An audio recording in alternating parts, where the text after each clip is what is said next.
વલ્લભના વાલા વૈષ્ણવો, જય જય શ્રી ગોકુલેશ.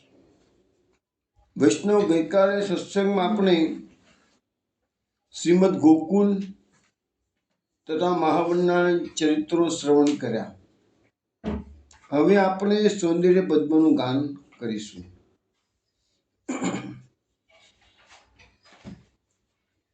સૌંદર્યમ નિજરદગતમ પ્રગટીતમ સ્ત્રીગૂઢભાવાત્મકમ પુરૂપમ ચ પુનસ્તદંતર્ગતમ પ્રાવિવિશદ સ્વપ્રિયે સંશ્લિષ્ટા ઉભયોર્બભૌ રસમયઃ કૃષ્ણો હિ યત સાક્ષિકં રૂપં તત્રિતયાત્મકં પરમભીધેયં સદા વલ્લભમ ધ્યેયં સદા વલ્લભમ. વૈષ્ણવ, સત્સંગમાં ગઈકાલે છેલ્લે આપણે હોનહાર ચિત્રકાર વિશે વાત કરી હતી.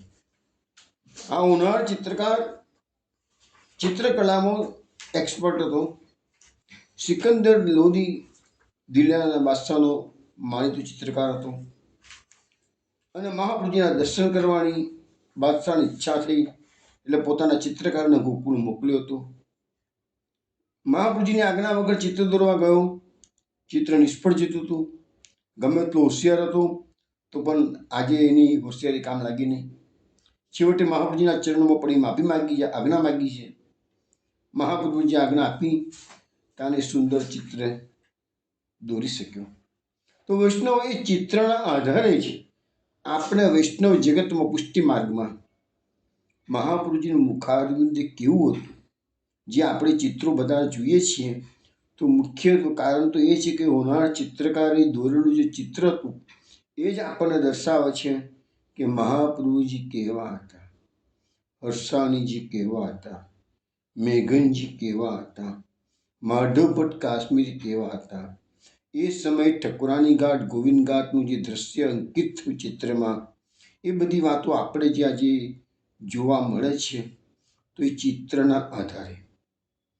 એ ચિત્ર આજે પણ કિશનગઢના રાજાની પાસે છે. સોનાની ફ્રેમમાં મળેલું એનો પણ સેવા પ્રકાર ચાલે છે. અને મેં વાત કરી હતી એ પ્રમાણે કિશનગઢનો જે રાજ પરિવાર છે એ બધો પરંપરાથી પુષ્ટિ માર્ગ વૈષ્ણવ છે. અને એમાં તો નાગરીદાસ ખૂબ જાણીતા થઈ ગયા, જેનું સાવંતસિંહ નામ હતું. તો એવા નાગરીદાસના જે વંશજ, એનું નામ અત્યારે જે છે વ્રજરાજસિંહ.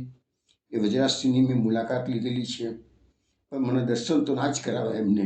એ કહે કે ના, મારા ગુરુ આજ્ઞા નથી મારી પાસે કે છે, એટલે હું તમને દર્શન નહીં કરાવી શકું કે છે. દર્શન ભલે નતા કરાવ્યા, પરંતુ એની સાથે વાતચીત કરવામાં ખૂબ આનંદ આવ્યો. અને એને મને કહ્યું હતું કે અમે જોપીજીમાં તૈયાર ઠાકોરજી અમારી પાસે હોય જ કે છે. અમે જયપુરમાં રહીએ, કિશનગઢમાં રહીએ કે દિલ્હીમાં રહીએ, પણ અમારી પાસે અમારા પૂર્વજો અમને શીખવાડીને ગયા છે કે ઠાકોરજીની સેવા વિના નહીં રહેવાનું કે છે. એટલે અમે ગમે ત્યાં ગયા હોઈએ, અમારે જોપીજીમાં ઠાકોરજી લઈને જવાનું અને સેવા તો કરવાની જ કે છે અમારે. અને અમે અમારા પરિવારને વંશજોનો પણ એ પ્રમાણે આગળથી કહેતા આવ્યા છીએ અને બધાને શીખવાડતા રહીએ છીએ કે પુષ્ટિ માર્ગે વૈષ્ણવ છીએ તો ક્યારેય સેવા છોડવાની નહીં. તો વિચાર કરો તમે કે આવા રાજ પરિવારમાં પણ પરંપરાથી સેવાનો પ્રકાર ચાલી રહ્યો છે. હવે મહાપ્રભુજી ગોકુળ છોડીને મથુરા પધારશે. આગળની વાતો વ્રજયાત્રા કરવાની છે મહાપ્રભુજી સાથે. આપણે પણ એનો વૃત્તાંત શ્રવણ કરતા પહેલાં એક કીર્તન શ્રવણ કરીશું. એ કીર્તનના શબ્દો છે શ્રી લક્ષ્મણ નંદન જય જય જય. અને કીર્તન કુંજમાં આ કીર્તન 1536 નંબરનું જે 1536 નંબરનું કીર્તન કુંજમાં છે. આપણે શ્રવણ કરીએ. લક્ષ્મણ નંદન જય જય જય શ્રી લક્ષ્મણ નંદન જય જય જય શ્રી લક્ષ્મણ નંદન જય જય જય શ્રી લક્ષ્મણ નંદન જય જય જય શ્રી ભક્ત હેત પ્રગટે પુરુષોત્તમ મન વાંછિત ફલ નિજ જન દે શ્રી લક્ષ્મણ નંદન જય જય જય શ્રી સુમુખ દ્રવિત સુધારસ મથ કે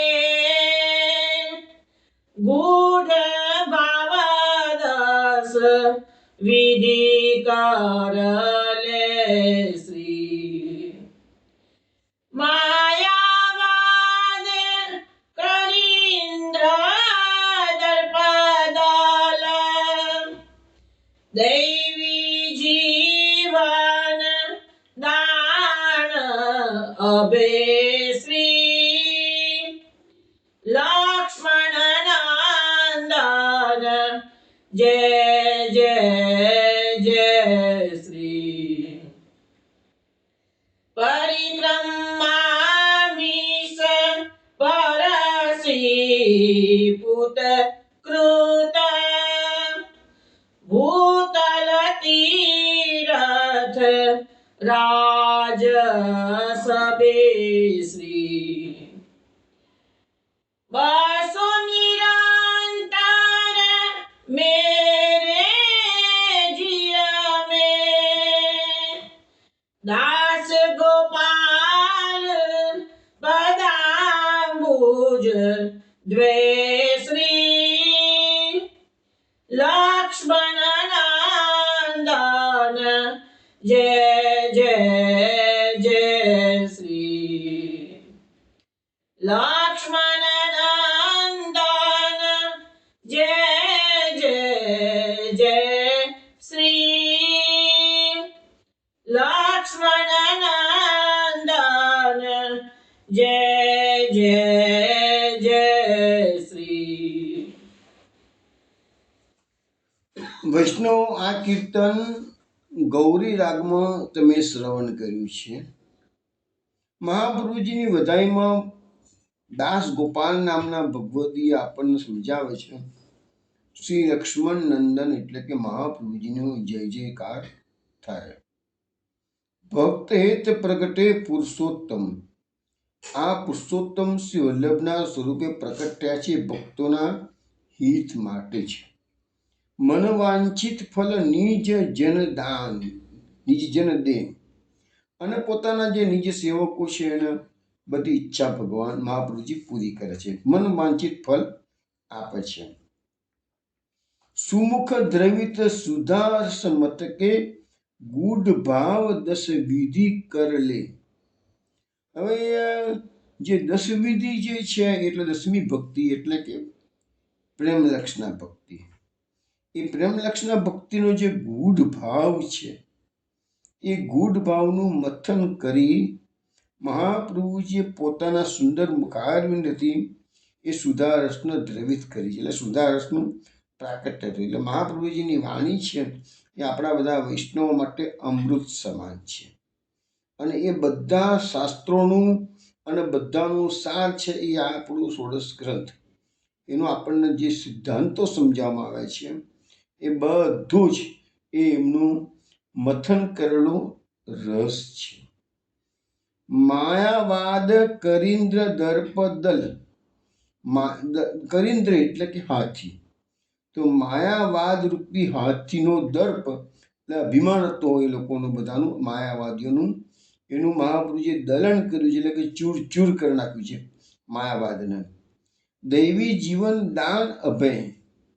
તો આ રીતે માયાવાદને પરાસ્ત કરીને મહાપ્રભુજીએ દૈવી જીવોને અભયદાન બક્ષ્યું છે કે હવે તમને માયાવાદીઓ હેરાન કરશે નહીં.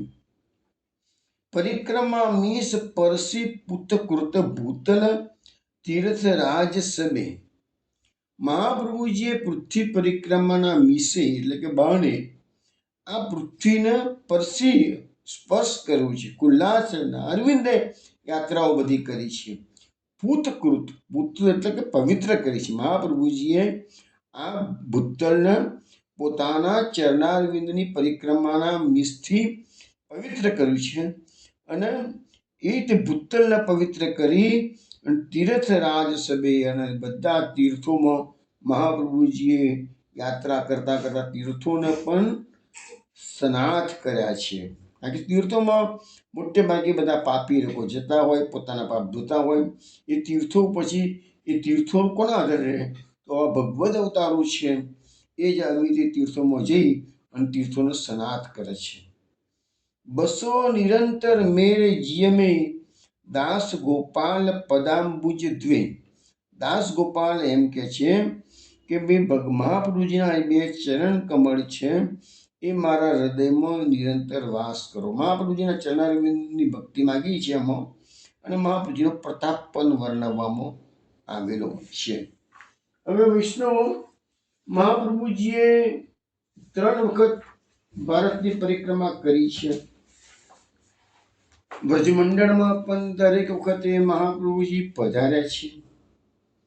ચરિત્રો દરેક વખતના અલગ અલગ થયેલા છે. પરંતુ મેં આપને સમજાવ્યું એ પ્રમાણે આપણા જે માર્ગનું જે સાહિત્ય છે એમાં સ્પષ્ટ ઉલ્લેખ નથી આવતો કે કયું ચરિત્ર કઈ યાત્રામાં પ્રસિદ્ધ થયું છે.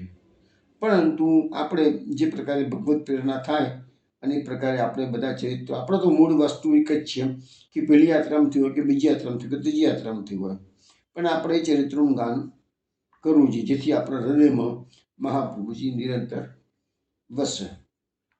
હવે ગોકુળના ચરિત્ર થોડા આપણે જોયા છીએ.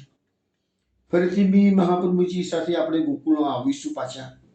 ત્રીજી વખત પણ આપણે પછી પાછા આવીશું અને જે ચરિત્રો પ્રેરણા થશે પ્રમાણે બતાવતો જઈશ. અત્યારે તો મહાપ્રભુજી ગોકુળથી મથુરા પધારે છે. વિશ્રામ ઘાટે મહાપ્રભુજી પધાર્યા છે. ઉજાગર ચોબાને બોલાવ્યા છે.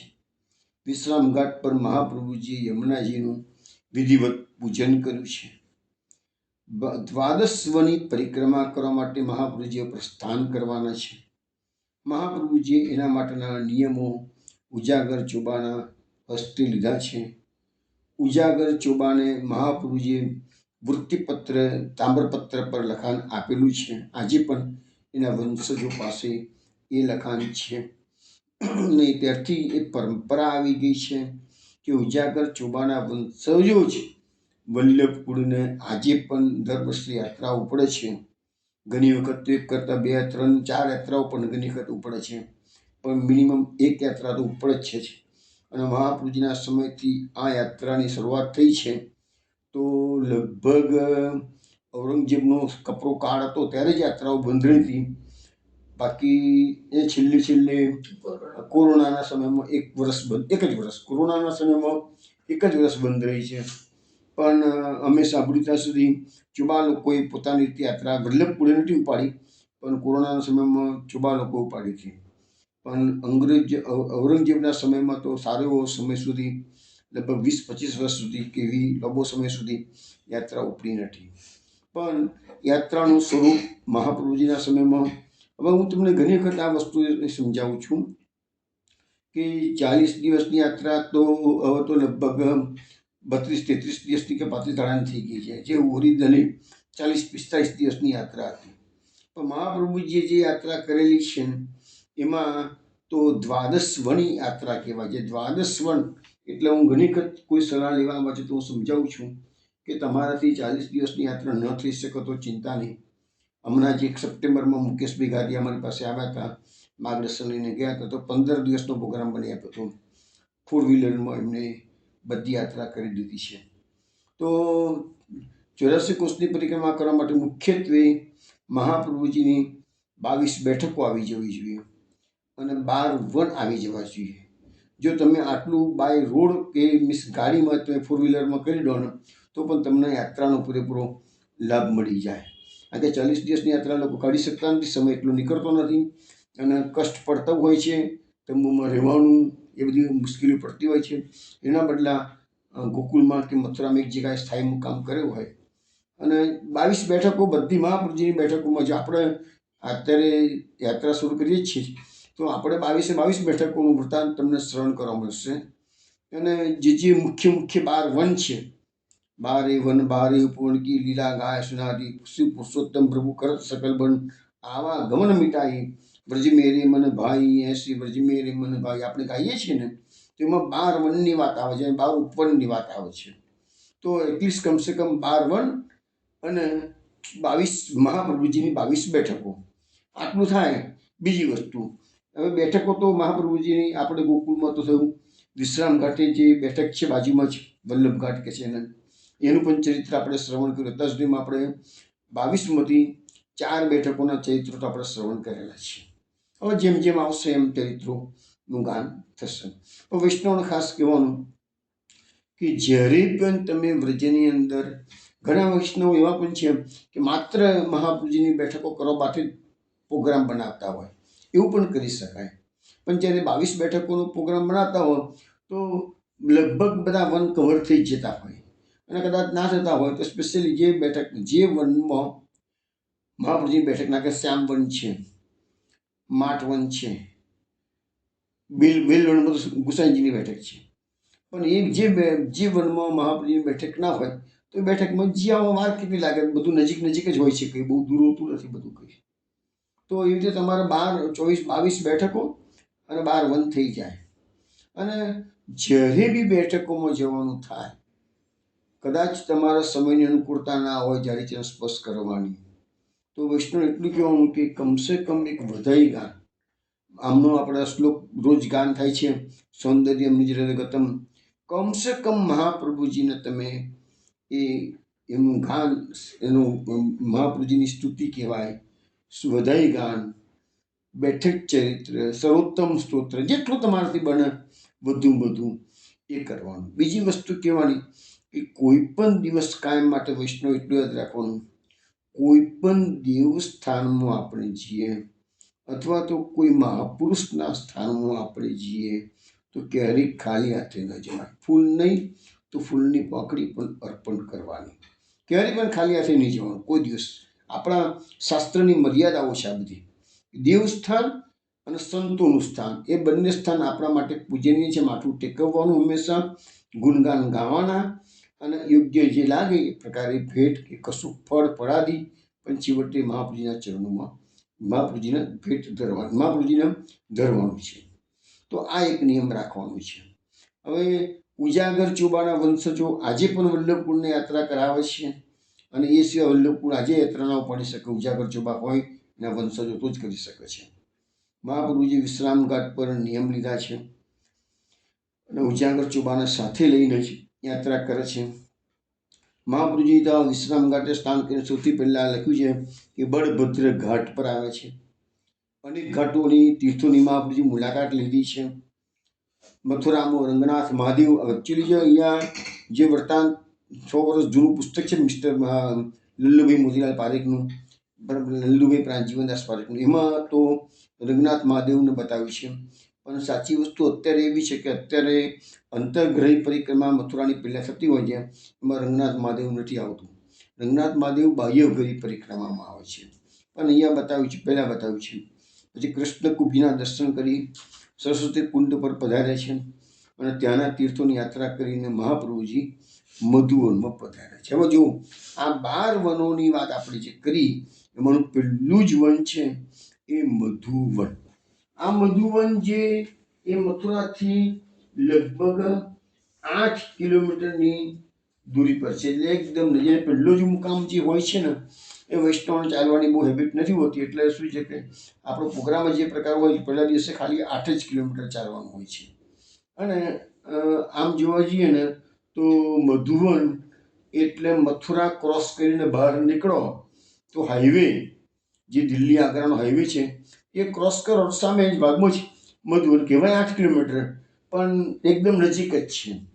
હવે એ મથુરાથી જે દિવસે વૈષ્ણવ યાત્રા કરતા હોય છે 84 કોસની પરિક્રમા, તો પહેલાં તો સ્ટેજમાં નિયમ લેવાનો હોય છે. નિયમ લીધા પછી બીજે એ દિવસ સાંજે અથવા એ જ દિવસે મથુરાની અંતરગળી પરિક્રમા લગભગ 16, 17, 15, 16 જેટલા મંદિરોના દર્શન કરવાના હોય છે. એ દર્શન કરી લેવાનું એટલે અંતરગળી પરિક્રમા થઈ ગઈ કહેવાય.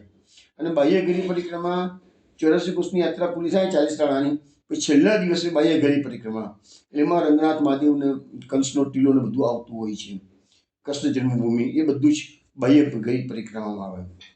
હવે અંતરગળી પરિક્રમા કર્યા પછી બીજે દિવસ સવારે જ્યારે મધુવન મુકામ હોય ત્યારે વૈષ્ણવ સવારે વહેલા ઉઠી જાય, દ્વારકાધીશમાં દર્શન કરે, વિશ્રામ ઘાટે જાય, યમુનાજીને ફેરતી સ્તુતિ કરે, યમનાષ્ટકનો પાઠ કરે છે, યમુનાજીની આજ્ઞા માગે છે. કારણ કે વ્રજમંડળમાં યમુનાજીની આજ્ઞા વગર તમે જઈ શકતા નથી. બીજી વસ્તુ એ છે કે પુષ્ટિ માર્ગમાં પણ તમારે મહાપ્રભુ યમુનાજીની કૃપા વિના પુષ્ટિ માર્ગમાં પ્રવેશ શક્ય નથી. એટલે આપણા ત્યાં યમુનાજીનું વિશેષ મહત્વ છે. એટલે તો મહાપ્રભુ જે સૌથી પહેલો ગ્રંથ યમુનાષ્ટક પ્રકટ કર્યો છે. યમુના મહારાણી એ ભક્તિ મહારાણી છે, અને ભક્તિ એ પ્રદાન કરે તો જ તમને ભક્તિ મળે. અને એટલે તો મહાપ્રભુજીએ યમુનાષ્ટકમાં પણ આપણને સમજાવ્યું છે કે ન જાતું યમયાતના ભવતી તે પયપાંત. યમુનાજીનું પયપાન કરનાર હોય તો એને યમયાતના ક્યારેય થવાની નથી. તો આ એક વસ્તુ દૃઢ વિશ્વાસ રાખજો મહાપ્રભુજીના વાક્યો પર. એટલા માટે પણ આપણા ત્યાં યમુનાજીનું ઘણું જ મહાત્મ્ય છે. તો એ યમુનાજીના દર્શન કરી પાન કરી હવે આપણે આગળ જઈએ છીએ. હવે મથુરાની ગલી કૂચીમાંથી નીકળવાની છે યાત્રા. મહાપ્રભુજી પણ એ જ રસ્તે ગયા હશે એવું માની લઈએ આપણે. અને સૌથી પહેલાં વચ્ચે શિવતાલ બિહારીનું મંદિર આવે છે. તો શિવતાલ બિહારી મંદિરની જગ્યા એમ કહેવાય છે. શિવતાલ કુંડ પણ છે, શિવતાલ બિહારી છે. અને ત્યાં આગળ શિવજીએ 1000 વર્ષ સુધી વ્રજરસ માટે તપસ્યા કરી હતી એવું કહેવાય છે. પણ એ શિવતાલ બિહારીના દર્શન કરવાના વચ્ચે. ત્યાર પછી થોડેક આગળ જઈએ છીએ તો ધ્રુવ નારદની મિલન સ્થળી આવે છે. લીલી પરિક્રમાનું આપણે જે સત્સંગ થયો આ બધી વસ્તુ મેં ડિટેલમાં સમજાવી હતી. અત્યારે ડિટેલમાં તો ખાલી મુદ્દા લઈને આપણે આગળ નીકળી જઈએ છીએ.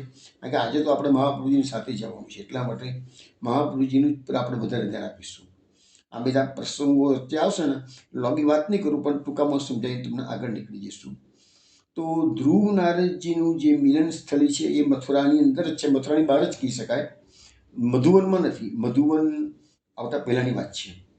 અને ત્યાં નારદજીએ ધ્રુવજીને ઉપદેશ કરેલો છે. પહેલાં ભય બતાવ્યા છે, એ બધી વાતો થઈ ગઈ છે પછી 4થા સ્કંદમાં. અને પછી કીધું સારું કે જોયું કે આ ક્ષત્રિયનો છોકરો મક્કમ છે કે ના, હું ગમે ત્યાં કષ્ટ પડશે તો પણ પ્રભુને પ્રસન્નતા કરીશ જ કે છે. એટલે પછી એને ઓમ નમો ભગવતે વાસુદેવાય એ મંત્ર નારદજીએ ધ્રુવજીને પ્રદાન કરેલો છે. પછી શ્રીમદ ભાગવતના 4થા સ્કંદમાં એવો ઉલ્લેખ છે કે આ દ્વાદશાક્ષર મંત્ર એટલે કે ઓમ નમો ભગવતે વાસુદેવાય એ મંત્રનો સતત 7 દિવસ કોઈ જપ કરે તો એને આકાશમાં વિચરતા સિદ્ધ પુરુષોના દર્શન થાય એવું શ્રીમદ ભાગવતમાં ઉલ્લેખ છે. તો એ ધ્રુવજી એ નારદજી એના ગુરુ બન્યા છે અને કીધું કે જા બેટા, ક્યાં તું પણ તપસ્યા કરવા જઈશ? તો ધ્રુવજી માર્ગદર્શન આપે છે. તતાત ગચ્છ ભદ્રમ તે યમનાયાસ્તત સૂચિ પુણ્યમ મધુવનમ યત્ર સાનિધ્યમ નિત્યદા હરે. આ ધ્રુવજીને નારદજી ઉપદેશ કરે છે, મંત્ર આપ્યું છે એટલું જ નહીં, પણ ક્યાં તારે તપસ્યા કરવાની એ જગ્યા બતાવે છે. તો કે છે કે યમુનાજીના કિનારે નજીકમાં મધુવન નામની પવિત્ર જગ્યા છે. તો નિત્ય શ્રીહરિ નિત્યદા સાનિધ્ય નિત્યદા હરે. તો શ્રીહરિનો નિત્ય સાનિધ્ય એટલે વાસ છે. તું ત્યાં જઈને આ પરિક્રમા તપસ્યા કર. એટલે ધ્રુવજી પછી મધુવનમાં જમુનાજીના કિનારે તપસ્યા કરવા માટે ગયા છે. હવે મહાપ્રભુજીએ આ મધુવનનો પહેલો મુકામ એટલા માટે કર્યો છે કે અહીંયા આપણી પુષ્ટિ માર્ગની દ્રષ્ટિએ જોવા જઈએ ને તો અહીંયા એવો ઉલ્લેખ છે કે મધુવન નામનું ભગવાન વિષ્ણુનું ધામ ઘણું જ રમણીય તથા ઉત્તમ છે. અને આ બધી વસ્તુઓ બતાવવામાં આવી છે આદિવરાહ પુરાણની અંદર છે. તો જેના દર્શન માત્રથી મનુષ્ય બધા જ મનોવાંછિત ફલો પ્રાપ્ત કરે છે. તો સ્વચ્છ જલથી મનુષ્ય બધા જ અભિપ્સિત ફલોને પ્રાપ્ત કરે. હવે એ જમાનામાં જ્યારે ધ્રુવજી તપસ્યા કરવા ગયા ત્યારે યમુનાજીનો પ્રવાહ ત્યાંથી વહેતો હતો. અત્યારે મધુવનની નજીકમાં યમુનાજીનો પ્રવાહ વહેતો નથી. હવે અહીંયા ભગવાન વિષ્ણુએ મધુ કૈટભ નામના રાક્ષસોનો વધ કર્યો છે. અને એટલે મધુનો વધ કરવાથી ભગવાનનું નામ પડ્યું મધુસૂદન. મધુનો નાશ કર્યો માટે મધુસૂદન નામ પડ્યું છે. એ આ જગા છે. પછી ત્રેતાયુગની અંદર એ મધુ દૈત્યનો જે પુત્ર હતો એ લવણાસુર, એને આ મથુરા નગરી પર રાજ કરતો હતો. અને આપણે સિરિયલો પણ આવી ગઈ રામાયણની સિરિયલમાં કે શત્રુઘ્નએ એ લવણાસુરને માર્યો. તો આજે પણ આપણે મધુવન જઈએ તો મથુરાની બહાર નીકળીએ, દિલ્હી આગ્રા હાઈવે આવશે, એને સામે ક્રોસ કરીને આપણે જઈશું તો તમને હાઈવે પર જ બાબા જય ગુરુદેવનો એક મોટો વિશાળ આશ્રમ, સફેદ રંગનો, બધું મોટા મોટા મંદિરોનો આશ્રમ છે, સફેદ રંગનો, વ્હાઈટ રંગનો, તો એ દેખાશે જ. અને એ જગ્યા જે બાબા જય ગુરુદેવનો જે આશ્રમ છે એની બાજુમાં એક મોટો પાક્કો રસ્તો પડે છે. એ જ રસ્તો એ તમને ટૂંકમાં એ જગ્યાનું નામ જ મધુવન. અને અત્યારે એને માહોલી ગ્રામ કહે છે, માહોલી. તો એ માહોલી ગ્રામમાં એટલે ઓરિજિનલી મધુવન અને આપણા 12 વનનું પહેલું વન. અને ત્યાં ધ્રુવજીએ તપસ્યા કરી હતી તો એ જગ્યાનું નામ છે ધ્રુવ ટીલો.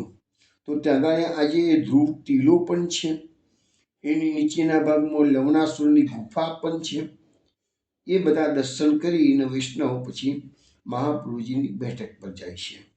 તો મહાપ્રભુજી માટે એમ કહેવાય છે કે આ મહાપ્રભુજી જ્યારે પધાર્યા હતા ત્યાં કૃષ્ણકુંડ, આજે બી કૃષ્ણકુંડ છે, એના કિનારે કદમના વૃક્ષ નીચે શ્રી મહાપ્રભુજીએ 7 દિવસ બિરાજીને શ્રીમદ ભાગવતનું પારાયણ કર્યું હતું. અને મધુવનિયા ઠાકોરજી રોજ મહાપ્રભુજીનું ભાગવત શ્રવણ કરવા માટે પધારતા. તો એવું પણ કહેવાય છે કે શ્રી કૃષ્ણ પ્રપુત્ર વૃજનાભ જ્યારે દ્વારકા છોડીને પાછા અહીંયા વ્રજમંડળમાં પધાર્યા ત્યારે મથુરાની આખું વ્રજમંડળ ઉજ્જળ હતું. અને સાંડિલ્ય મુનિના માર્ગદર્શન હેઠળ બધું ફરીથી વસાવ્યું છે. તો એ વખતે આ મધુવનમાં મધુવનિયા ઠાકોરજીનું મંદિર બનાવેલું હતું. અને ધ્રુવ બિહારીનું મંદિર પણ એમને બનાવ્યું હતું, પ્રપૌત્ર વજ્રનાભજીએ. તો એ મધુવનિયા ઠાકોરજી રોજે રોજ સાંભળવા માટે પધારતા.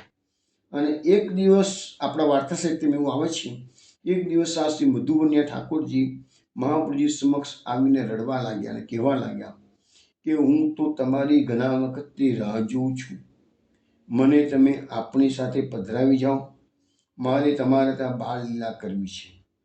ત્યારે મહાપ્રભુજીએ વિનંતી કરી કે મહારાજ પ્રભુ, હમણાં તો તમે અહીં જ બિરાજો, હું પરિક્રમામાં નીકળ્યો છું, હું પરિક્રમા પૂરી કરીને પછી તમને પધરાવી જઈશ. ત્યારે ઠાકોરજી પૂછ્યું કે તમે મને કેવી રીતે ઓળખશો? ત્યારે વલ્લભે કીધું, ઓળખવા માટે સામેથી જ કીધું, તમે જ કહો કે કઈ નિશાની આપો છો? ત્યારે શ્રી ઠાકોરજી આજ્ઞા કરી કે તમે જ્યારે યાત્રા કરીને છેલ્લે ગોકુળમાં જાઓ તે વખતે સંધ્યાવંદન કરવા માટે સામે કિનારે બિરાજજો. તો જે કર્ણાવલ ગામ છે એની ભેખડ તૂટશે અને એમાંથી હું ચતુર્ભુજ સ્વરૂપે પ્રકટ થઈશ. અને એ સ્વરૂપથી જ મથુરાનાથજીનું સ્વરૂપ, મથુરાધીશનું સ્વરૂપ, અને એ સ્વરૂપની તમે સેવા કરજો. પછી આ પ્રસંગો પાછા આપણે જ્યારે ગોકુળમાં પાછા આવીશું ને કર્ણાવલ ગામમાં મહાપ્રભુજી મુકામ કરશે ત્યારે પાછા આ પ્રસંગો ફરીથી આપણે એક વખત શ્રવણ કરીશું. મધુવનિયા ઠાકોરજી આ આજ્ઞા એમને કરી છે અને મધુવનીય ઠાકોરજી એ જ મથુરાનાથજી તરીકે પાછા પુષ્ટિ માર્ગમાં પદ્મનાદાસની સેવા કરશે અને પછી અત્યારે કોટાવાળા લાલમણી બાબાનું તો સેવામાં એ સ્વરૂપ બિરાજે છે. અને કરણામણ મઠી એ વખતે આપણે જોઈશું, પધરાવીશું અને પદ્મનાદાસને પધરાવશે એ વાત પણ એ વખતે આપણે કરીશું. મધુવનનું બીજું એક છે કે આ મધુવનીય ઠાકોરજી રોજ મહાપ્રભુજીની ભાગવત શ્રવણ કરવા માટે પધારતા હતા.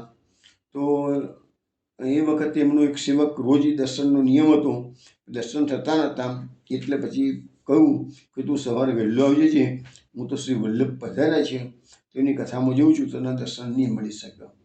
તો એવું પણ એક ચરિત્ર અહીંયા આ મધુવનની બેઠકમાં છે.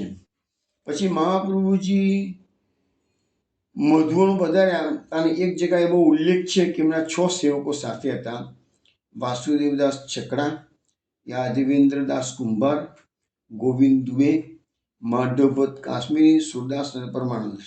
પણ એનો અર્થ એવો થયો કે હજી તો આપણે જેટલા નામ બોલ્યા ને એમાંના એક પણ વૈષ્ણવ, આપણી જે કથા ચાલે છે તો મહાપ્રભુજીની યાત્રા ચાલે છે એમાં હજી એક પણ વૈષ્ણવ શરણે આવ્યા નથી. ધેટ મીન્સ કે આ 6 સેવકોની સાથે મહાપ્રભુજીએ બીજી વખતે કે ત્રીજી વખતે યાત્રા કરી હશે એવું આપણે માની લઈએ.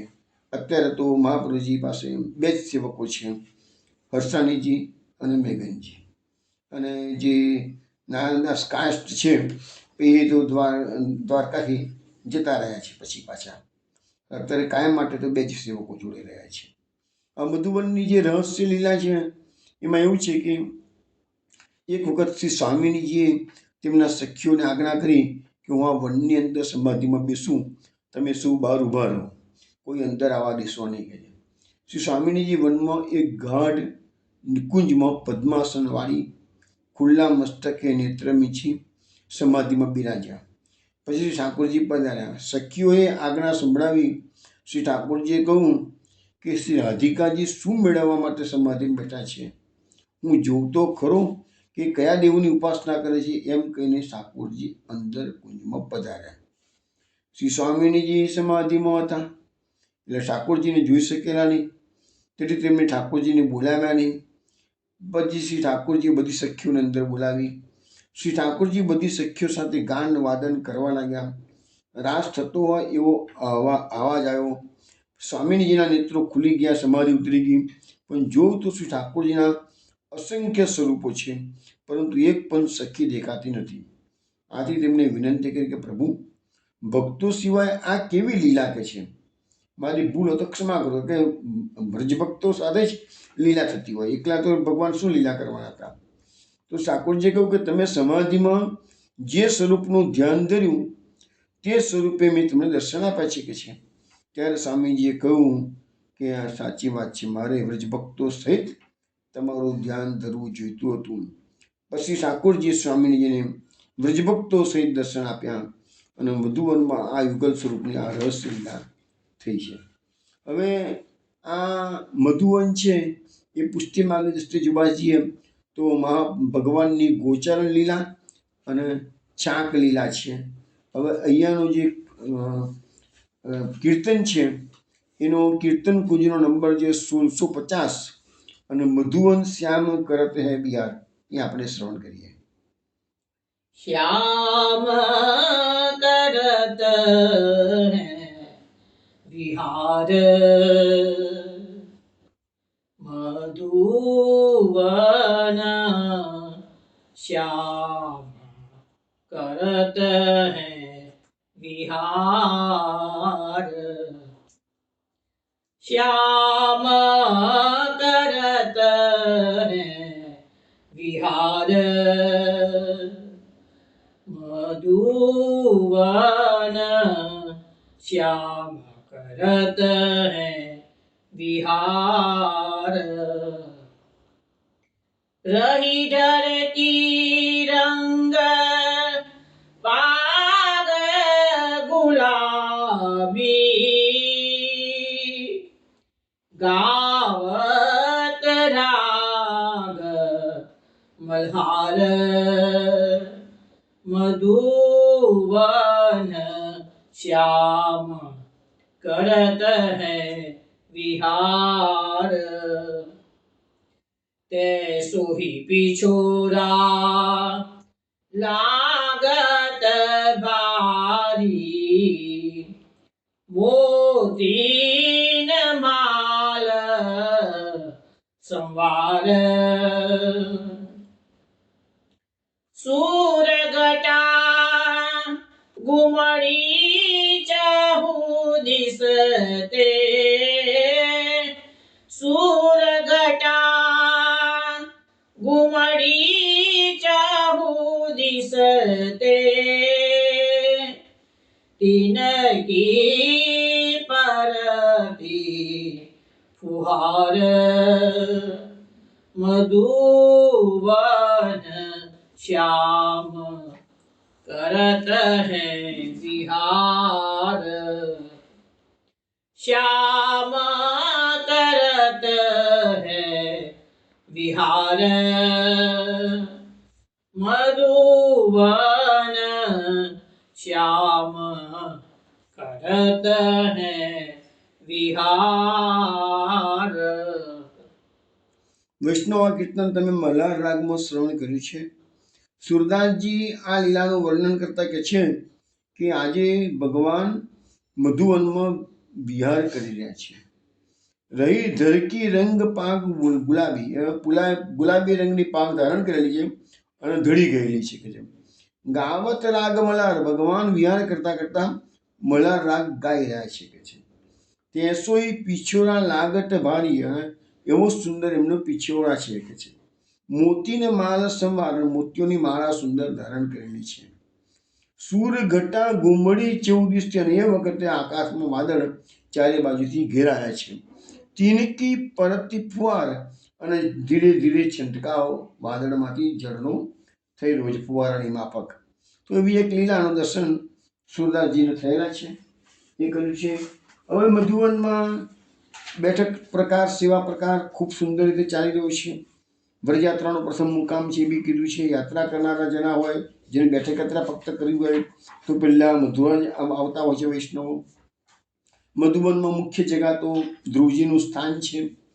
અને ધ્રુવજીએ જે 5 વર્ષની ઉંમરે 6 મહિના માટે તપ કર્યું, ઘણું આકરું તપ કર્યું હતું. અને આ વસ્તુ મેં સમજાવી છે તમને કે પુષ્ટિ માર્ગ એ તપનો માર્ગ નથી, પુષ્ટિ માર્ગ એ પ્રેમનો માર્ગ છે. ધ્રુવજીને જે કષ્ટ પડ્યું, શ્રીમદ ભાગવતમાં અનેક મહાપુરુષોએ, સંતોએ અનેક પ્રકારના તપ કર્યા છે, ઘણા ઉલ્લેખો છે. પણ મહાપ્રભુજી જાણતા હતા કડીકાળ આવી રહ્યો છે. અને મહાપ્રભુજી એ બી જાણતા હતા કે કલો ભક્તાદિ માર્ગાહી દુસાધ્યા ઇતિ મે મતિ. તો એ માર્ગની અંદર ભક્તિ માર્ગ પણ મહાપ્રભુજી કહે છે કળિયુગમાં અઘરો છે. તો પછી તપસ્યાનો માર્ગ તો ઓર અઘરો હોય કે આપણાથી સહેજ પણ સહન કરવાનું હોય છે, કે એકાદશીનું વ્રત કરવાનું હોય છે ને તો મોટાભાગના વૈષ્ણવ કરી શકે. એટલે ભાઈ ફરાર કરીને કરો, દૂધ લઈ લો, ફ્રૂટ લઈ લો, પણ અન્ય તો ન જ લેવાય એ દિવસે. આટલી વસ્તુ પણ આપણે આટલી નાનકડી તપ કીધું છે આપણને, એ પણ આપણે મહાપ્રભુજીની વાતના માનવા તૈયાર નથી. અને આમાં તો એક નવો વર્ગ એવો પણ થયો છે કે ના, હમણાં તો મહાશ્રીની આજ્ઞા છે કે ઠાકોરજીને ધરાયેલી સકડી લઈ શકાય કે છે. એવું કેટલાક લોકો માનતા થયા છે. અમે તો ના મળે. અમે તો મહાપ્રભુજીની આજ્ઞાને સર્વોચ્ચ માનીએ છીએ. અને મહાપ્રભુજીએ સ્પષ્ટ શબ્દોમાં ઉલ્લેખ આપણને કરેલો કે 24+4 જયંતિ 28 વ્રત કરવા જ, એ દિવસે અન્ન લેવાય જ નહીં કોઈ સમજે. એનીવે, હવે એ ધ્રુવજીને 6 જ મહિનાની તપસ્યામાં પ્રભુ પ્રસન્ન થયા. પ્રભુ જ્યારે ધ્રુવજીના દર્શન કરવા માટે મધુવનમાં આવ્યા છે, ત્યારે ધ્રુવજી પોતાના અંતઃકરણની અંદર પ્રભુના દર્શન કરી રહ્યા છે. ભગવાન બહાર પધાર્યા છે. ધ્રુવજીને ખબર નથી કે પ્રભુ જાતે સાક્ષાત વૈકુંઠમાંથી મને દર્શન આપવા માટે મારી સામે ઊભા છે. ધ્રુવજી આંખો ખોલતા નથી. પ્રભુ વિચાર કર્યું કે આ છોકરો હું દર્શન કરવા આવ્યો છું તો મારી સામું પણ જોતો નથી, કે આંખો નથી ખોલતો. એટલે ભગવાને શું કર્યું કે અંતઃકરણમાં જે સ્વરૂપના ધ્રુવજી દર્શન કરતા હતા એ સ્વરૂપને અદ્રશ્ય કરી દીધું. એટલે જેવું અંતઃકરણમાંથી એ સ્વરૂપ દૂર થઈ ગયું એટલે ધ્રુવજી બેબાકડા બની ગયા અને આંખો ખોલી તો સામે જોયું તો ચતુર્ભુજ નારાયણના દર્શન થયા છે. ધ્રુવજીની આંખમાંથી આંસુ વહી રહ્યા છે. ધ્રુવજી જુએ છે સામે પ્રભુ હાજર છે, પધાર્યા છે, પણ હવે તો ખુદ પાઠશાળામાં ભણવા ગયા નથી, સ્તુતિ કરતા આવડતી નથી. મનમાં થાય પ્રભુ પધાર્યા છે, કંઈક કહું, વખાણ કરું, સ્તુતિ કરું, પ્રશંસા કરું, પરંતુ ભણ્યો જ નથી, કશું આવડતું નથી. ભગવાન એની મૂંઝવણ સમજી ગયા. ભગવાને તરત જ પોતાનો શંખ હતો એ શંખ એના કપોળ પર લગાવ્યો છે. શંખ તમને ખબર છે, શંખ એ વેદનું સ્વરૂપ છે અને જ્યાં ધ્રુવજીના કપોળ પર ભગવાને શંખનો સ્પર્શ કરાયો ત્યાં જ એની સુપ્ત થયેલી વાણી જાગૃત થઈ ગઈ અને પહેલો શ્લોક જે બોલ્યા છે બહુ જ અગત્યનો શ્લોક છે. એ શ્લોક હું તમને શ્રવણ કરાવું છું. યોऽन्तઃ પ્રવિશ્ય મમ વાચમિમાં પ્રસુપ્તાં સંજીવત્યખિલ શક્તિધરઃ સ્વધામ્ના अन्यांश्च हस्तचरण श्रवण त्वक आदीन् प्राणान् नमो भगवते पुरुषाय तुभ्यम्. વૈષ્ણવ, આ શ્લોક ઘણા કથાકારો પોતાની કથાની સ્ટાર્ટિંગમાં મંગળાચરણ રૂપે પણ ગાતા હોય છે અને આ શ્લોક જાણીતો એટલા માટે થયેલો છે કે આની અંદર ધ્રુવજીની માફક આપણા બધાની હાલત છે કે આપણી વાણી સુષુપ્ત છે. આપણી વાણીમાં શક્તિ કોણ મૂકે છે તો અખિલ શક્તિધર સ્વધામના, ભગવાન બધી શક્તિઓનું ધામ છે. અહીંયા શું કહે છે કે જે ભગવાન સર્વશક્તિઓને ધારણ કરનારા છે, જે ભગવાન મારા અંતઃકરણની અંદર પ્રવેશ કરીને પોતાની ચેતના દ્વારા, પોતાની ચેતના શક્તિથી મારે સૂતેલી આ વાણીને જગાડે છે. ભગવાનની કૃપા હોય તો જ આપણી વાણી ભગવત ગુણાનુવાદ કરી શકશે, નહીં તો નહીં. દુનિયાદારીની વાતો તમે કરી શકશો પણ ભગવત ગુણાનુવાદ એમને એમ નહીં થઈ શકે. પછી ધ્રુવજી કહે છે કે હાથ, પગ, કાન, ચામડી, પ્રાણ વગેરે મારી સર્વ ઇન્દ્રિયોને આ પ્રભુની ચેતના જગાડે છે. એવા ભગવાન પુરુષોત્તમ તમને હું નમસ્કાર કરું. એટલે પહેલો ધ્રુવજીની સ્તુતિ છે, બીજા શ્લોકો, પણ પહેલો જે શ્લોક ધ્રુવજી બોલ્યા છે એ આ છે અને ભગવાનને એમને નમસ્કાર કરેલા છે. તો પ્રભુ તો સ્તુતિ પ્રિય. માધવ તમને કીધેલું છે એની વખત કે આપણા ભગવાનને તો હંમેશા સ્તુતિ પ્રિય છીએ. તો એવી રીતે આ જ્યારે બી તમને મધુવન જવાનું થાય વૈષ્ણવ, અને આ શ્લોક થોડોક અવશ્ય બોલો તો પ્રભુને પણ પ્રસન્નતા થાય કે આટલા વર્ષો પછી પણ ધ્રુવજીની જે વાણી હતી એ વાણી મારા વૈષ્ણવ મને શ્રવણ કરાવી. વૈષ્ણવ, હવે આપણે મહાપ્રભુજી સાથે યાત્રામાં હવે આપણે આગળ જઈએ છીએ. મધુવન નાનકડું જ ગામ છે મધુવન, અને મેં કીધું એ પ્રમાણે માહોલી નામ છે. અને મધુવનથી આગળ જઈએ તો હવે આપણે બીજી મહાપ્રભુજીની બેઠક આવશે, એ કુમુદવન આવશે. પણ કુમુદવન જતા પહેલાં મહાપ્રભુજી વચ્ચે તાલવન પધારે છે. તાલવન છે એ આપણે ભાગવતમાં વર્ણન આવે છે, ધનુકાસુરનો જે વધ કર્યો ભગવાને, તો એ તાલવન છે. પણ મહાપ્રભુજીની તો બેઠક નથી. દાઉજીનું બલભદ્ર કુંડ બી છે અને બલદેવજીનું મંદિર પણ ત્યાં આગળ આવેલું છે. કારણ કે ધનુકાસુરનો વધ કોણે કર્યો હતો તો બલદેવજીએ કર્યો છે. એટલા માટે ત્યાં જે જગા છે એ દાઉજીની છે એ જગા. હવે મહાપ્રભુજીએ ત્રિવિધલા નામાવલીમાં એક નામ પ્રકટ કર્યું છે કે પ્રહલાદ આદિ ભક્ત વંશ રક્ષકાય નમઃ. તો અહીંયા ભગવાને સ્વયં ધનુકાસુર નથી માર્યો, પરંતુ દાઉજીના હાથે મરાયો છે. અને દાઉજી પણ ક્યારે મારી શકે છે તો ભગવાનનો આવેશ. દાઉજી જેટલા અસુરોને માર્યા છે બલદેવજીએ, એ બધામાં ભગવાનના આવેશથી મારેલા છે. ભગવાન સર્વશક્તિમાન છે. બલદેવજી તો શેષા અવતાર છે, એટલે ભગવાનના મોટા ભાગ તરીકે રોલ ભજવ્યો છે. પણ જ્યારે આવું વિશિષ્ટ કાર્ય કરવાનું હોય તો ભગવાનનો આવેશ એનામાં આવતો હતો. એવું મહાપ્રભુજી આપણને સુભદ્રીજી બતાવે છે. હવે પ્રહલાદને ભગવાને વચન આપેલું કે તારા વંશમાં હું કોઈને નહીં મારું, ભલે અસુરો છે. પ્રહલાદનો જન્મ અસુરકુળમાં થયો છે. પ્રહલાદના પિતા હિરણ્યકશિપુને ભગવાને માર્યા, હિરણ્યક્ષને ભગવાને માર્યા, પ્રહલાદે નથી માર્યો, બલિને નથી માર્યો, કોઈને નથી માર્યા. પછી નાખે પ્રહલાદ આદિ ભક્ત વંશ રક્ષકાય નમઃ. પ્રહલાદને વચન આપેલું કે તારા વંશમાં હું કોઈને નહીં મારું. તો હવે પ્રહલાદનો પુત્ર વિરોચન, વિરોચનનો બલિ, અને બલિનો પુત્ર જે સાહસિક, એ સાહસિક એક વખત 10,000 સ્ત્રીઓ સાથે છાપટો થઈ અને ગંધમાદન પર્વત પર નાચતો તો, કૂદતો તો, રંગરેલિયા બનાવતો હતો. અને બાજુની ગુફામાં દુર્વાસા મુનિ તપસ્યા કરતા હતા. એની તપસ્યામાં ભંગ પડ્યો. લાકડીને ટેકે ટેકે દુર્વાસા મુનિ અપવાસી હતા, તો પણ મોડ બહાર આવે છે અને જોયું તો આ બલિરાજાનો છોકરો આવો દુષ્ટ કેમ પાક્યો. કે બલિરાજા તો આટલો ભગવત ભક્ત છે, જેનું 12 ભાગવતોમાં નામ છે, 12 મહાભાગવતોમાં વર્ણન આવે છે, એમાં બલિરાજાનું નામ છે. તેનો છોકરો આવો પાક્યો છે કે સારા ગધેડા જેવો થઈ ગયો છે. તું કહે છે જ્યાં ગધેડો થઈ જા. તો એ સાહસિક હતો, એ જ બીજા જન્મમાં ગધેડાસુર, ધેનુકાસુર બની ગયો. અને ભગવાને વચન આપેલું એટલે ભગવાને ધેનુકાસુર ના માર્યું, પણ બલદેવજીના હાથે મરાવ્યો છે. તો યાત્રા કરતાં કરતાં જ્યારે તમે તાલવનથી કમોદવન જાઓ તો વચ્ચે આ બીજું વન, તાલવનથી બીજું વન કહેવાય છે. એટલે એની યાત્રામાં તમારે તગાડે જઈને કમસે કમ છંટકાવ કુંડમાં કુંડે કુંડે ચરણામૃત લે આપનો જન્મ સફળ કરે લે, એ આપણે કહીએ છીએ ને. તો બધી જગ્યાએ અત્યારે કુંડો દૂષિત થઈ ગયા છે. એટલીસ્ટ આપણે માન આપવાનું, હાથ જોડ કરવાની, પગે લાગવાનું અને કુંડનો જળનો છંટકાવ કરવાનો.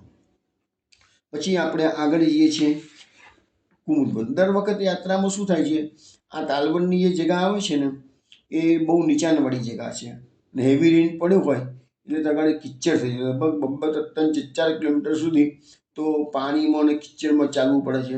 એવી પોઝિશન મોટે ભાગે ક્રિએટ થતી. અમે તો બધો બહુ ઘણી વાર એવો અનુભવ કરેલો છે. એટલા જસ્ટ તમને કહી રાખવું, જે લોકો પહેલા દાડે અઘરું પડે છે અને છેલ્લા પછી યાત્રામાં આટલું કષ્ટ નથી પડતું જેટલું પહેલા દિવસે કષ્ટ પડે છે. તો એ 3-4 કિલોમીટર લપસનો રસ્તો હોય છે, પછી લોકો ઘણા પડતા જોયા છે. એનીવે ત્યાંથી પછી યાત્રા જાય છે કુમુદવન. મધુવનથી કુમુદવન જઈ અને કુમુદવનથી યાત્રા પાછી આવતી હોય છે. પરંતુ અત્યારે પાછી આવે છે. ઓરિજિનલના એવું નહોતું. ઓરિજિનલ શું હતું કે મધુવનમાં મુકામ પડતા હતા, પછી સીધો મુકામ પડતો હતો કુમુદવનમાં પડતો હતો. હવે એવું નથી થતું. હવે તો મધુવનમાં મુકામ રાખી અને પાછા આવે છે. 11 કિલોમીટર જવાનું, 11 કિલોમીટર આવવાનું, એટલે એ દિવસે 22 કિલોમીટર ચાલવાનું હોય છે. પણ મહારાજશ્રી હવે લગભગ રોજ એવું પાડી દે છે, આજ્ઞા જ આપી દે છે વૈષ્ણવને કે તમે ચાલતા જાઓ અને વળતા વ્હીકલમાં આવી જજો. એટલે વૈષ્ણવની શક્તિ પણ નથી આટલું 22 કિલોમીટર ચાલવાનું. એટલે જવાનું 11 કિલોમીટર ચાલતા અને વળતા ગાડીમાં આવે છે. અને હવે તો કેટલા વૈષ્ણવ છે એ ગાડીમાં યાત્રા કરતા હોય છે. એનીવે હવે આ કુમુદવનનું મુખ્ય મહત્વ શું છે? તો આ કુમુદવન જે છે ને, એ કપિલ ભગવાનની જગ્યા છે. જે આપણે ગંગાસાગર તીર્થ છે ને, એટલે વ્રજમંડળમાં બધા તીર્થો આવીને વસેલા છે. તો કુમુદવનની અંદર એ ગંગાસાગર તીર્થનું મહત્વ છે. કે છે આદિવરા પુરાણમાં શ્લોક છે, કુમુદવનમ એતમ ચ તૃતીય વનમ ઉત્તમમ યત્ર ગત્વા નરો દેવી અમલોકે મહીપતે. હે દેવી, આ તૃતીય ઉત્તમ કુમુદવન છે. જો ગમન કરવા માત્રથી મનુષ્ય મારા ધામમાં પણ પૂજનીય થઈ જાય છે. હવે જ્યારે આપણી વ્રજ પરિક્રમાનો સત્સંગ ચાલતો હતો ત્યારે મેં કહેલું કે આ કુમુદવન છે એ છાક લીલાનું સ્થળ છે.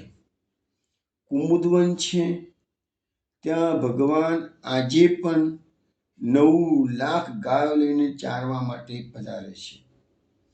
આ કુમુદવન છે ત્યાં અમરસિંહ બાપા નામના જામખંભાળિયાના એક પરમ ભગવદીય વૈષ્ણવ ઓછામાં ઓછા 20 વર્ષ રહ્યા છે.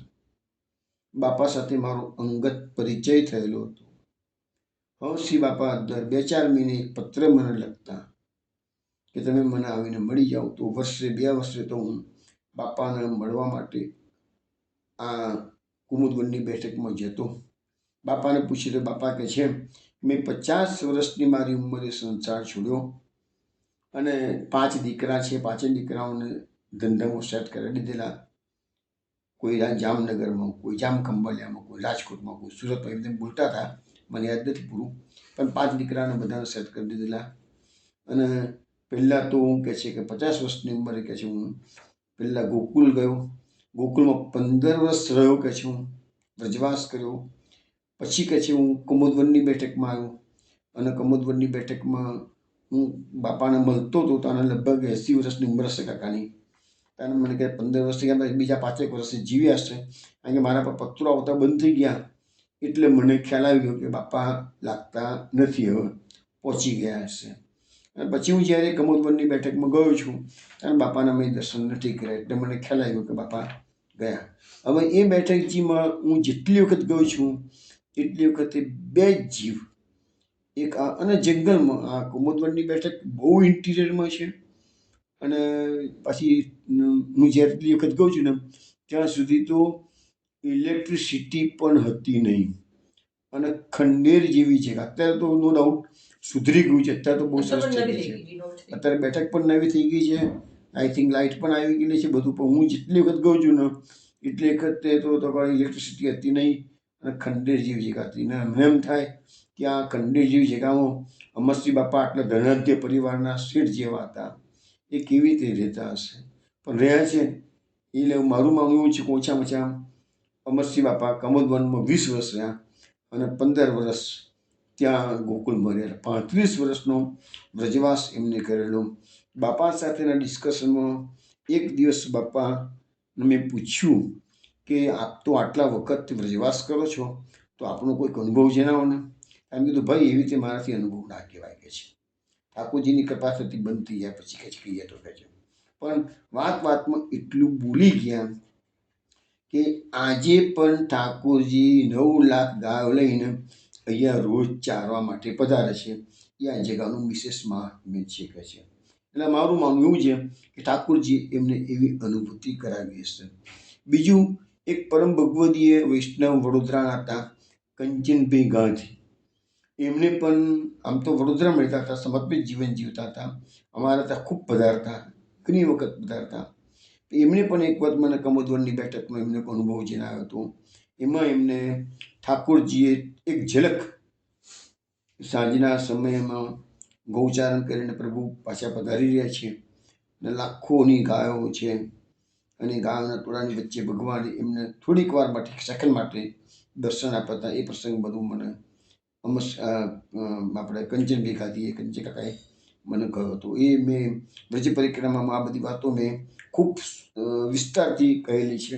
જેને રસ પડતો હોય એ વ્રજ પરિક્રમાનો સત્સંગ સાંભળી લેજો. હવે અહીંયા તો મહાપ્રભુજી પધારે છે, કૃષ્ણકુંડ છે, એ કૃષ્ણકુંડ એ જ ગંગાસાગર તીર્થ શ્યામ તમાલના વૃક્ષ નીચે બિરાજ્યા છે. 3 દિવસ મહાપ્રભુજીએ શ્રી ભાગવતની કથા કરી છે. કૃષ્ણાસ મેઘને આ સ્થાનની લીલા વિશે પૂછ્યું ત્યારે મહાપ્રભુજીએ કુમુદવનની લીલાની કથા કહેલી છે. શ્રી ઠાકોરજી અને શ્રી સ્વામિનીજી આ વનમાં પધાર્યા ત્યારે કુમુદની પૂર્ણ રૂપે ખીલી હતી. શ્રી સ્વામિનીજીએ વિનંતી કરી કે આ સ્થળ કુમુદીનું વન બને. આ શ્રી ઠાકોરજીએ કુમુદની નામની 2 સખીઓને આજ્ઞા કરી, અહીં 2 કુંડ તૈયાર કરો, એક વિલાસકુંડ અને બીજો પદ્મકુંડ, એમ 2 કુંડ તૈયાર થયા. શ્રી ઠાકોરજીએ આ બંને કુંડોની રક્ષા માટે બીજા કુમુદોની આજ્ઞા કરી, તેથી આ વન કુમુદ વન તરીકે પ્રસિદ્ધ થયું. શ્રી ઠાકોરજી અહીં સખાઓ સાથે ગોચારણ માટે પધારતા. બપોરે સખીઓ છાક લઈને આવતા. સખીઓને બોલાવવા માટે શ્રી ઠાકોરજી અહીં કદમના વૃક્ષ પર ચડી વિનુનાદ કરી સખીઓને બોલાવતા અને છાક સખાઓ સાથે પ્રેમથી આરોગતા. શ્રી ઠાકોરજીએ વેણુનાદ કર્યો તે લાલ કદમનું વૃક્ષ બેઠકથી થોડી દૂર કદમ ખંડીમાં છે. તે સખીઓ છાક લઈને આવ્યા ત્યારે ઠાકોરજી કદમના વૃક્ષની ગટામાં છુપાઈ ગયા હતા. તો એ લીલાનું પદ રામદાસજીએ ગાયું છે કે કુમુદવન ભલી પહોંચી આવી. કીર્તન કુંજમાં 329 નંબરનું આ કીર્તન છે, કુમુદવન ભલી પહોંચી આવી. ભલી પહોંચી કુમુદ વન ભલી પહોંચી આય ભલી પહોંચી આય કુમુદ વન ભલી પહોંચી આય સુફલ ભઈ હે છાત તિહારી લાલ કદંબ તર પાય કુમુદ વન ભલી પહોંચી આય તહાતે ઉઠ ચલે માન સરોવર સંગ સખા સબ લાય બેઠત તાહાર ઠોર ગિરી ઉપર ચરત ચહુદીસ ગાય કુમુદ વન ભલી પહોંચી આય ખેલત ખાત હસત પરસ્પર બાતે કહત બનાય રામદાસ બાલ બાલ પૂજન કી રામદાસ બાલ બાલ પૂજન કી કહા કહા વ્યંજન લાય કુમુદ વન ભલી પહોંચી આય ભલી પહોંચી આય કુમુદ વન ભલી પહોંચી આય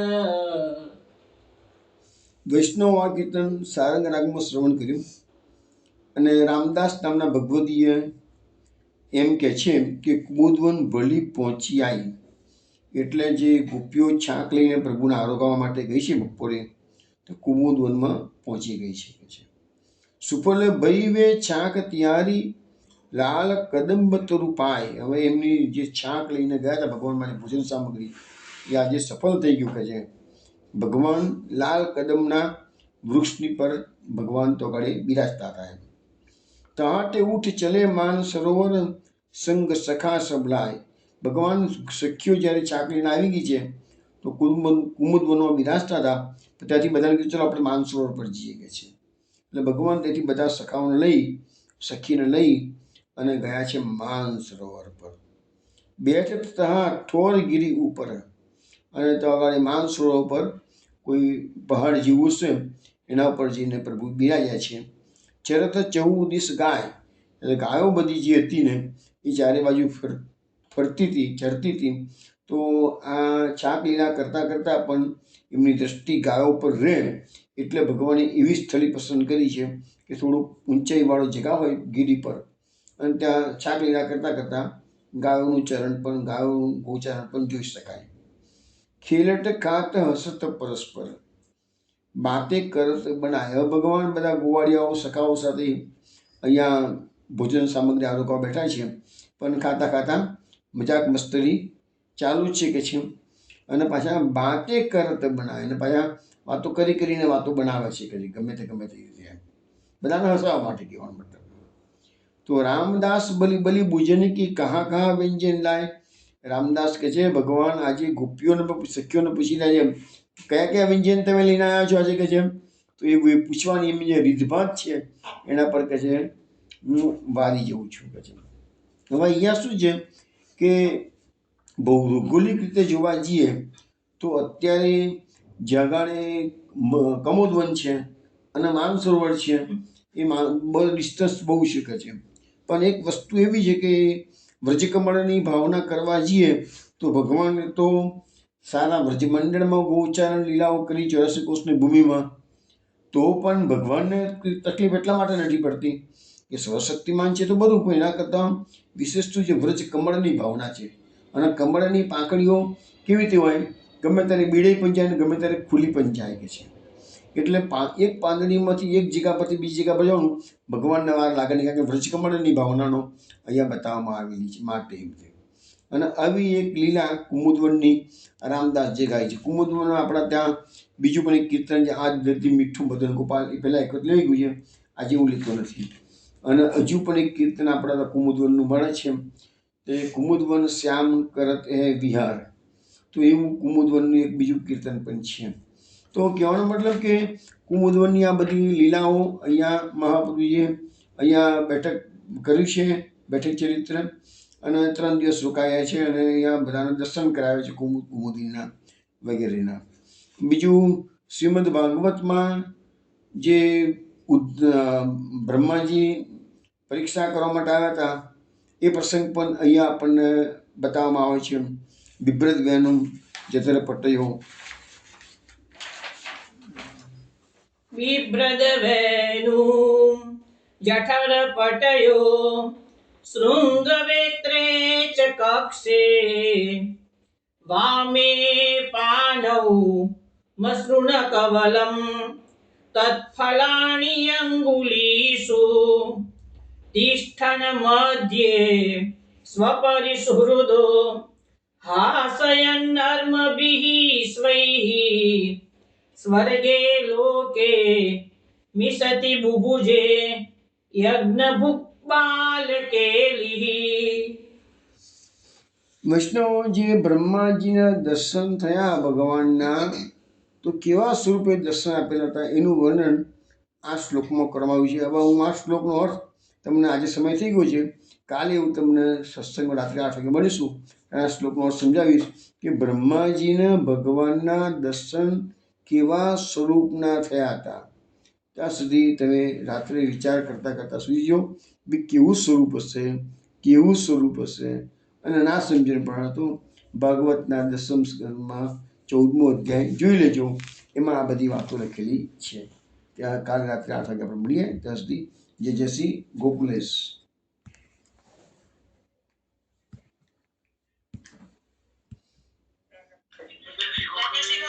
જય શ્રી ગોકુલેશ. જય શ્રી ગોકુલેશ. જય શ્રી ગોકુલેશ.